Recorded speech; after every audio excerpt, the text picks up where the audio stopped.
요즘 부동산 시장에서 재밌는 현상이 하나 나타났어요. 바로 주식 팔아서 서울 아파트 사는 사람들이 엄청 늘었다는 거예요.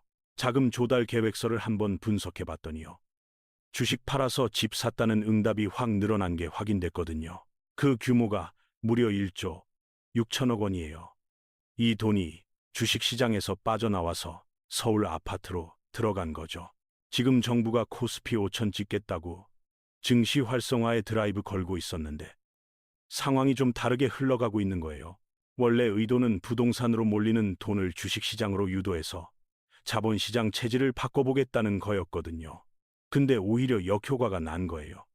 주식 팔아서 집 사는 역방향 자금 흐름이 꽤 크게 나타나고 있는 상황이에요. 이게 뭐 닭이 먼저냐, 달걀이 먼저냐 문제일 수도 있는데요. 대출 규제가 이런 현상을 만들어낸 면이 분명히 있어요.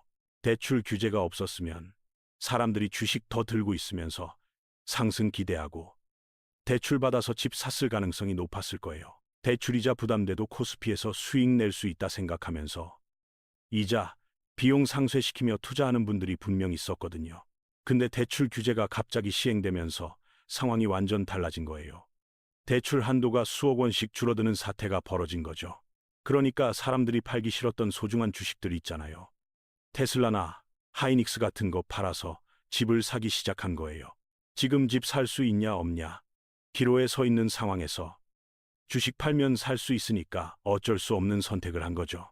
마침 코스피가 많이 올라있던 시점이라 수익 실현 차원에서 정리하자는 생각도 같이 작용했을 거예요. 더 재밌는 건요. 1조 6천억 중에서 약 절반인 7천억이 강남이랑 용산으로 집중됐다는 거예요. 결국 주식으로 돈 번 사람들이 가장 좋아하는 지역에 그 수익금을 투자했다는 의미로 볼 수 있는 거죠. 이게 한국 사람들 투자 심리를 잘 보여주는 건데요. 많은 분들이 주식 투자의 최종 목표로 내 집 마련을 생각하고 있어요. 집값 충당이 어려우니까 주식으로 돈 불려서 집 사야지 하는 생각이 아직도 강하게 자리 잡고 있는 게 현실이에요. 미국 주식에서 큰 돈 버신 분들도 결국에는 그 수익금을 부동산에 투자하는 경우가 많다는 거. 우리 다 알잖아요. 그래서 주식이 오르면 부동산에 영향 안 줄 거라는 예상은 좀 순진한 기대일 수 있다는 점 알아둬야 해요. 대출 규제가 계속되는 한 주식 오르면 오르는 대로 팔아서 집 사는 현상은 앞으로도 계속될 것 같아요. 그리고 환율 전쟁도 치열하게 벌어지고 있어요. 정부가 역대 최고 환율 낮추려고 총력전 펼치고 있거든요.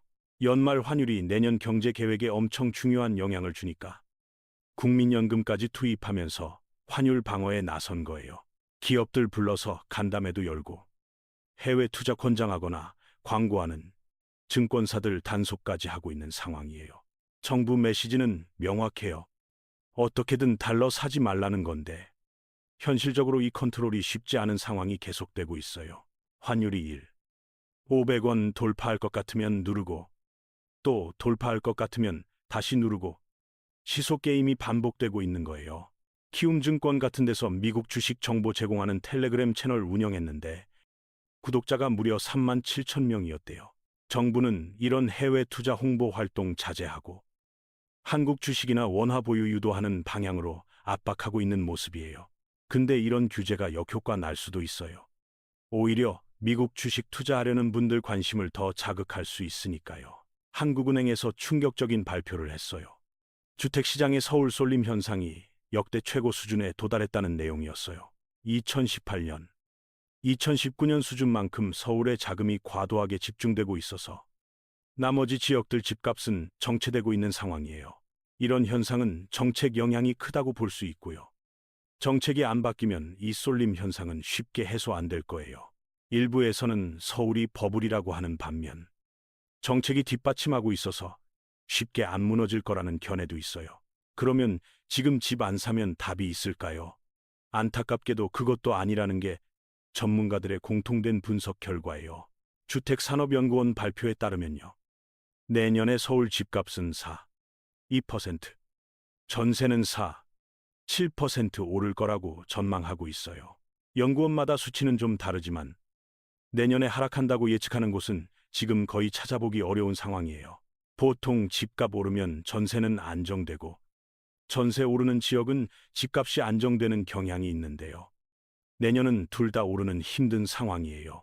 전반적으로 시장에 돈이 많이 풀렸으니까 모든 사람들이 각자 살 길 찾아서 부동산 시장으로 몰려들고 있는 거예요. 정부가 다른 대안을 제시해줘야 하는데 마땅한 대안이 안 나오고 공급도 부족한 상태가 계속되고 있는 거죠. 목동 1000가구 단지에서 전월세 물량이 딱 한 개뿐이라는 소식도 있어요. 상황이 얼마나 심각한지 보여주는 거죠. 서초, 메이플자이는 전세가가 무려 5억이나 올랐는데 이게 대출 규제 여파가 어떻게 작용했는지 보여주는 사례예요. 6.27 대책 때 대출 규제 시행되면서 잔금을 전세로 충당하지 말라는 지침이 내려와서 신축 시장에 큰 혼란이 생겼어요. 분양받은 신축 단지들은 보통 전세 끼고 잔금 충당하는 방식이었는데 갑자기 규제 터지면서 모든 계획이 무너진 거예요. 메이플자이 입주 당시 갑작스러운 규제에 사람들이 당황해서 시세보다 2억, 3억씩 낮춘 급매 전세가 쏟아졌었거든요. 근데 지금은 그런 급매물들 다 정리되고 여유 있는 분들만 남아서 전세가가 다시 급등하는 상황이 펼쳐지고 있어요. 전반적으로 살기 좋은 동네, 특히 학군 지역은 지금 전월세 구하기가 하늘의 별 따기처럼 어려워진 상태예요. 물론 네이버에 매물 있긴 한데요. 시기가 안 맞거나 금액이 작년보다 너무 높아서 실질적으로 선택하기 어려운 물건들이 대부분이에요. 서울 아파트 월세도 올해 3% 넘게 올랐고요. 송파랑 용산은 무려 6% 이상 올라서 서민들 부담이 커지고 있어요. 월세가 6% 오른다는 건 정말 심각한 수준이에요. 그만큼 매물 줄고 돈은 많이 풀린 상황이 반영된 결과인 거죠. 서울에서 월세 사는 중위소득자 김 부장은 이제 월급의 20%를 매달 월세로 내야 하는 시대가 올 거라고 전망돼요. 우리나라는 평균적으로 가처분 소득의 15%를 주거비로 쓰는데요. 선진국들은 보통 30%를 주거비로 쓰고 있거든요. 상대적으로 우리나라 월세가 소득 대비 저렴했던 건데 이제 정책이랑 여러 요인들이 복합적으로 작용하면서 상황이 달라지고 있어요. 주택 수요자의 67%. 그러니까 3명 중 2명이 내년에 월세 더 오를 거라고 전망하고 있어서 불안감이 커지고 있어요. 또 강남권에서는 증여가 폭증하고 있어요. 세금 많이 나가더라도 지금 증여하는 게 낫다고 판단하는 분들이 늘고 있거든요. 이 분위기 계속되면 결국 보유세 증가나 다주택자 규제 같은 과거 정책이 돌아오지 않겠나 하는 트라우마가 작용하는 거예요. 불과 5년 전에 다주택자들이 종부세 1억, 3억씩 내면서 고통받았던 기억이 아직 생생하니까 선제적으로 움직이는 거죠. 세금 소급 적용하면 어떡하지 하는 걱정도 있고요. 지금 정부 정책 신뢰도가 다주택자들한테는 높지 않은 게 현실이에요. 더 심각한 건요. 내년에 서울 6개 자치구에서 입주 물량이 아예 제로인 곳이 있다는 충격적인 사실이에요. 강남구조차도 입주 물량이 82%나 줄어들 예정이라서 25개 구 중에서 공급이 극심하게 부족한 상황이 펼쳐지고 있어요. 매물도 없고 신축도 없는 상황에서 내년에 도대체 어떻게 해야 할지 전문가들조차 명확한 답을 못 내놓고 있는 거예요. 전문가들한테 어떻게 해결할 것 같냐고 물어봐도요. 지금 정부가 이 문제 어떻게 풀 수 있을지 모르겠다는 답변이 돌아와요. 문제 해결하려면 시간도 필요하고 돈도 필요하고 땅도 필요하고 정책도 필요한데 지금은 그 어느 것도 안 갖춰져 있어요. 거기다 내년에는 공사비 쇼크도 계속될 것 같은데요. 환율 상승이 물가랑 노무비에 영향 미치면서 사업성이 떨어질 전망이에요. 건설업은 환율 직접적인 영향 크게 받는 업종은 아닌데 전반적인 물가 상승이 인건비를 끌어올리는 효과가 있거든요. 재료비는 어떻게든 해결할 수 있어도 인건비가 물가 상승률 따라 계속 오르면서 전반적인 공급에 차질 생길 우려가 있어요. 정부가 준비하던 공급 대책도 연말 발표 계획에서 내년으로 연기됐는데요. 서울시랑 지자체 간 협의가 잘 안 됐기 때문이에요. 빈 땅 확보해서 공급하려던 계획이 지자체랑 협의 과정에서 난항 겪으면서 결국 발표가 뒤로 밀린 것 같아요. 연말 송년 분위기에 굳이 지금 발표할 필요 있나 하는 전략적 판단도 있었던 것 같아서 정책 발표 시기가 불투명해졌어요. 그리고 투기과열직으로 노원, 도봉, 강북까지 다 묶었는데도요. 서울 집값은 46주 연속 상승세 기록하고 있는 상황이에요. 상승폭이 줄어든 거지 상승 자체가 멈춘 건 아니고요. 매매 가격 지수 추이는 계속 우상향 곡선 그리고 있는 거예요. 오히려 규제 지역이라는 노원, 도봉, 강북에서도 지금 거래량 늘어나면서 실거주 수요가 움직이기 시작하고 있어요.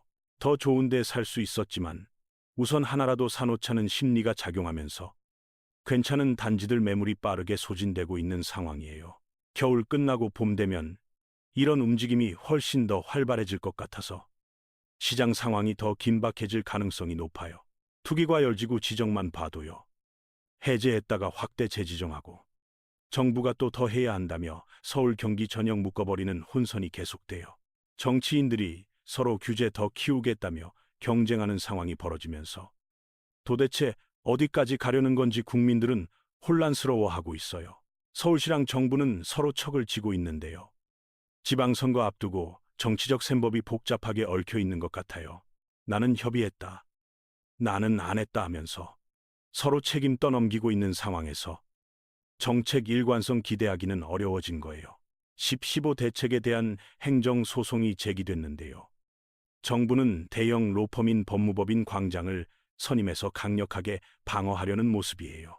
이렇게 강력한 로펌 선임했다는 건 규제 쉽게 안 풀겠다는 의지 표현일 수 있어서 상황이 더 복잡해질 수 있어요.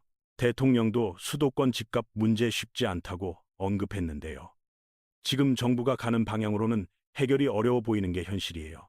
규제만으로는 안 되는 상황에서 공급자 마인드로 대전환해야 하는데 한번 잡은 방향 바꾸기가 쉽지 않아서 앞으로가 더 걱정돼요.